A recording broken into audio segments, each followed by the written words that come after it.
సరే ఇప్పుడు JEE mains చదువుతున్నారు, జేఈ మెయిన్స్ ప్రిపేర్ అవుతున్నాను, నాకు చాలా స్ట్రెస్ఫుల్ గా ఉంది, నేను సోషల్ మీడియాకి దూరంగా ఉన్నాను, నేను ఫ్యామిలీ ట్రిప్స్ మిస్ అవుతున్నాను, అలాగే ఫంక్షన్స్ మాట్లాడలేకపోతున్నాను, నా ఫ్రెండ్స్ కలవలేకపోతున్నాను, టెన్షన్ ఉంది, ఫ్యూచర్ లో ఏమైపోతానని టెన్షన్ ఉంది, అన్ని ఉన్నాయి కదా.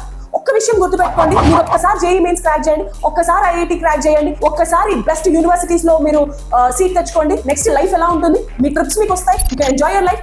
మీ ఫ్రెండ్స్ తో కొంచెం వాళ్ళ ట్రిప్స్ కి వెళ్ళొచ్చు, you'll have time to spend with your family, you'll have time to even watch the social media, కొంచెం చూడొచ్చు, ఏం కాదు. సో ఇప్పుడు టైం ని ఎక్కడికి పడేయద్దు. Remember that this time is crucial. Social media చూడకపోయినా, ఫంక్షన్స్ అటెండ్ అవ్వకపోయినా నష్టం ఏమీ లేదు. మీరు మీ జేఈ మెయిన్స్, మీరు మెయిన్ ఎగ్జామ్, మీ ఈఏపీ సెట్ అయిన మంచి యూనివర్సిటీస్ లో టాప్ ర్యాంక్ స్కోర్ చేయగలిగితే మీ next part of life is waiting for you. Okay, you have a very good life. ఇప్పుడు టైం కనుక మీరు టైం పాస్ చేస్తే ఆ నెక్స్ట్ ఫ్యూచర్ లైఫ్ అంత బ్రైట్ గా ఉండదు. అది బ్రైట్ గా ఉండాలి అంటే ఇప్పుడు కష్టపడాల్సిందే. ఇది చాలా చాలా crucial. So remember, time is always the best teacher. అది మైండ్ లో పెట్టుకొని మీరు చదువుకోండి, మీ ప్రిపరేషన్ దాని ప్రకారంగా మీ స్ట్రాటజీతో చదువుకోండి. ఓకే.